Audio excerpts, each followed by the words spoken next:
بسم اللہ الرحمن الرحیم۔ معزز خواتین و حضرات، السلام علیکم۔ میں ہوں آپ کا میزبان میاں طاہر، اور ہم پیش کرتے ہیں آپ کے لیے پروگرام فتاوی آن لائن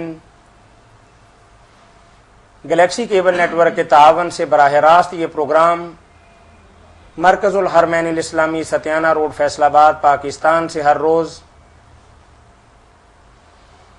عصر تا مغرب آپ کی خدمت میں پیش کیا جاتا ہے۔ دینی مسائل کے حل کے لیے، قرآن و سنت کی روشنی میں جوابات حاصل کرنے کے لیے ہمیں کال کیجیے۔ کال کرنے کے لیے ہمارا ٹول فری نمبر ہے 08001117777۔ اس پروگرام میں آپ کی طرف سے آنے والی فون کالز اور براہ راست پوچھے گئے سوالات کے جوابات معروف مذہبی اسکالر، ممتاز عالم دین مفتی مولانا محمد اسحاق مدد ذلہ العالی مرحمت فرماتے ہیں۔ یہ پروگرام رمضان المبارک میں ہر روز گلیکسی کیبل نیٹ ورک کے تعاون سے عصر تا مغرب آپ کی خدمت میں پیش کیا جاتا ہے۔ کال کرنے کے لیے ہمارا ٹول فری نمبر دوبارہ نوٹ کر لیں 08001117777۔ جی مولانا، ہمارے پاس ایک تحریری سوال ہے، تو ہم چاہیں گے کہ اس سے اپنے پروگرام کی ابتدا کریں۔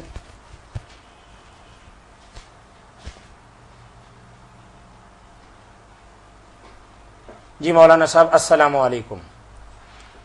مجھے ایک حدیث پاک کی وضاحت درکار ہے، امید ہے کہ آپ میری رہنمائی فرمائیں گے۔ اور حدیث پاک یہ ہے کہ آپ صلی اللہ علیہ وسلم نے فرمایا کہ میری امت کے 70,000 افراد بغیر حساب کے جنت میں جائیں گے، جو نہ تو منتر طلب کرتے ہیں، نہ بدشگونی پکڑتے ہیں، نہ داغ لگواتے ہیں۔ یہ تو حدیث ہوگی۔ اور بھائی کہتے ہیں کہ بعض لوگ اس سے یہ مطلب لیتے ہیں کہ علاج معالجہ نہیں کروانا چاہیے۔ قرآن و سنت کی روشنی میں میری رہنمائی فرمائیے، بارک اللہ لکم۔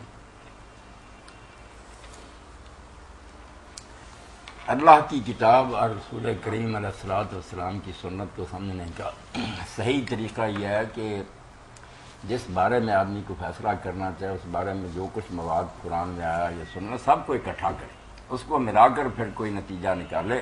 ورنہ ایک آیت کو یا ایک روایت کو لے کر کوئی اس پر محال اتارے گا تو پھر تو بہت غلط باتیں جو ہے نا وہ دین میں داخل ہو جائیں گی۔ تو جن لوگوں نے اس حدیث پاک کا یہ مطلب سمجھا کہ نہ دم کرانا چاہیے، نہ کوئی علاج کرانا چاہیے، اور اس کو توکل کہتے ہیں، بالکل ان کا یہ خیال غلط ہے۔ اللہ کے رسول اللہ علیہ وسلم نے جب خود فرمایا کہ کوئی بیماری ایسی اللہ نے پیدا نہیں کی جس کا علاج نہیں اتارا، تداووا عباد اللہ، اللہ کے بندو علاج کرو۔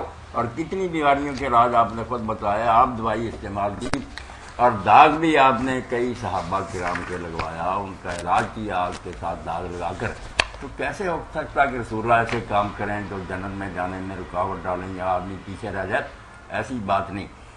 احادیث سے جو پتہ چلتا ہے یہ سب ان لوگوں کی باتیں ہیں جو بیمار ہو جاتے ہیں یا کسی مشکل میں پڑ جاتے تو اللہ پر توکل نہیں کرتے، جائز علاج نہیں کرتے، شراب کی طرف دوڑ پڑتے ہیں، جو دم اللہ رسول نے بتایا وہ نہیں کرتے یا نیک لوگوں کے بتایا، بلکہ شرک کے سحر اور جادو کی طرف نہ وہ چلے جاتے ہیں۔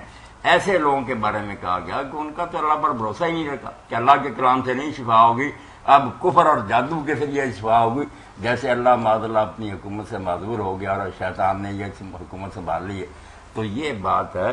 ورنہ دم خود اللہ کے رسول نے کیے، لوگ جو کرتے تھے ان سے سنے ہیں، وہ قرآن سنت کے بھی نہیں تھے، پہلے سے لوگوں کو معلوم تھے۔ انہوں نے کہا یا رسول اللہ ہم سانپوں بچوں وغیرہ کے دم کرتے، آدمی فرمایا سناؤ۔ جب سنائے تو فرمایا لا باس بالرقاء ما لم یکن فیہ شرک، شرک نہ ہو تو جس قسم کا جی چاہے جھاڑ پھونکو سب درست، اصول بیان فرما دی۔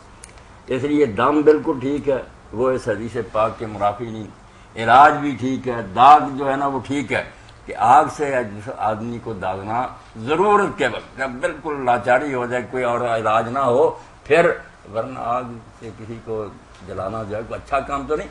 تو یہ مطلب ہو گیا کہ شریعت کے خلاف جو جھاڑ پھونک ہے وہ دین کو چھوڑ کر حرام چیزوں سے شفا چاہنا، اور بلا ضرور بس شروع میں ہی داغ دینے شروع کر، یہ باتیں ہیں تو توکل کے خلاف ہیں.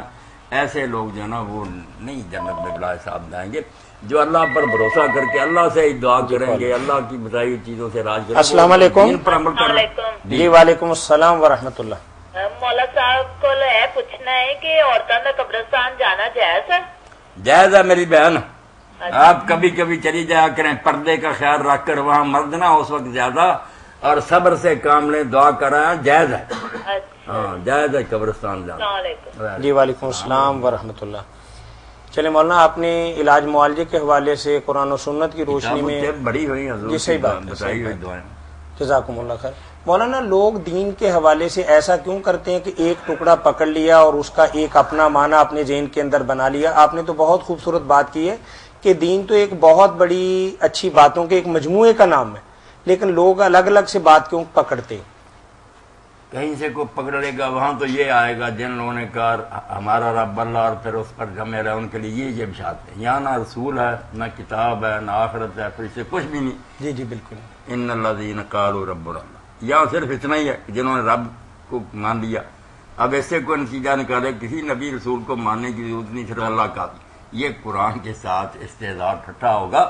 سارے کو ملا کر دیکھیں، کہیں وہ اللہ کا ذکر کرتا ہے، کہیں رسول کے بارے میں کہتا ہے کہ جو رسول کو چھوڑ دیتے ہیں اللہ کو مانتے ہیں وہ پکے کافر ہیں، کہیں کتابوں کے منکروں کو کہتا ہے کہ وہ بے دین ہے. جب تک ہم سنت اور قرآن کے ساتھ یہ رویہ اختیار نہیں کریں گے کہ سارا مواد اکٹھا، اس وقت تک فرقے بھی ختم نہیں ہوں گے. جس کا جی چاہتا وہ ایک ٹکڑا اٹھا لیتا، اس سے من مانے نکال لیتا، اور دوسری جگہ جو کچھ بیان ہوا اس کو اوجھل کر دیتا. یا بخاری کی ایک روایت کا خاص طور پر حوالہ دیا جاتا ہے، اور ہماری علماء کرام برسر منبر بار بار یہ بات کرتے ہیں کہ من قال لا الہ الا اللہ دخل الجنہ. بس اب اس کو لے لیا، سارا دین نے ایسے ایک روایت سے اس کو کرزم کر دیا. نہ کوئی عمل کی ضرورت رہی، نہ عقیدوں کی رہی. بس جس نے لا اللہ کہہ دیا وہ جنت میں داخل. اور اب لا اللہ کہنے کا مطلب بھی یہ لینا کہ زبان سے کہا، بے شک سمجھتا بھی نہ ہو، دل سے بھی نہ کہے. کوئی جادو کا منتر ہے جو اس نے پڑھ لیا ہے. حالانکہ بات تو اپنی جگہ ٹھیک ہے. یہ لا اللہ کہنے کی تفسیر ساری عمر آپ نے بیان کی ہے کہ لا اللہ کیا ہے. ہم جب نکاح کرتے ہیں تو اس وقت صرف پوچھیں یہ لڑکی قبول ہے، وہ کہتا قبول ہے. اب اس وقت ہم یہ نہیں کہتے خرچہ بھی دینا پڑے گا، اولاد جو پیدا ہوگی وہ وارث ہوگی، مکان الگ دینا پڑے گا، کوئی باتیں نہیں ہوتی. مگر بعد میں جب گلے پڑے اور کسی نالائق کو کہیں یہ کام کر، وہ کہ میں نے تو ایک قبول کا لفظ بولا تھا، کہا بے لام واہ، یہ کہاں میں نے کہا تھا یہ واہ میں بھائی اس قبول میں ہی سب چھپا ہوا تھا. جب کہتا کوئی لا الہ الا اللہ، یہ اقرار کرتا کہ میں نے اللہ کو اپنا حاکم اور مالک مان لیا، آج سے اللہ جو حکم اپنے رسول کے ذریعے اتاروں گا میں اس کے مطابق زندگی گزاروں گا. اب اس کے بعد اس حلف کے بعد کیا گنجائش رہے گی کہ وہ لا اللہ کہتا رہے اور پھر حکم نہ مانے. جیسا کہ آپ نے بے شمار دفعہ بتایا کہ سورت فاتحہ کے بارے میں اللہ کے نبی صلی اللہ علیہ وسلم نے فرمایا کہ جس گھر کے اندر پڑھی جاتی ہے کہ آسیب وغیرہ اور جنات وغیرہ وہاں نہیں ہوتے، تو لوگ اس کا معنی خالی تلاوت لیتے ہیں، جبکہ آپ یہ فرماتے ہیں کہ اس کے اندر ہی پوری اسلامی تاریخ اور اسلامی زندگی اور اسلامی معمولات اور معاملات آ گئے. آسیب اور جادو کا زبان ذکر ہی صرف شیطان اس گھر کے قریب نہیں آتا. ٹھیک ہے. اب جہاں شریعت کا مطالعہ ہوگا ہر وقت دیکھتے رہیں گے کہ خاوند بیوی نے کیسے رہنا ہے، کمانا کیسے ہے، فیصلے کیسے.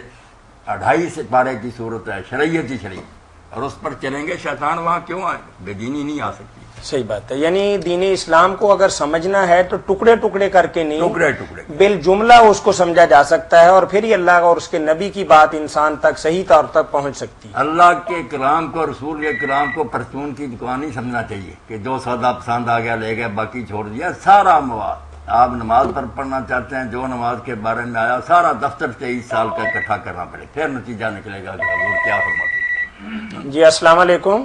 وعلیکم السلام ورحمۃ اللہ. مولانا صاحب کو بھی میرا السلام علیکم. وعلیکم السلام ورحمۃ اللہ. سجدہ نماز اثر کے بعد سجدہ کیا جا سکتا ہے؟ سجدہ تلاوت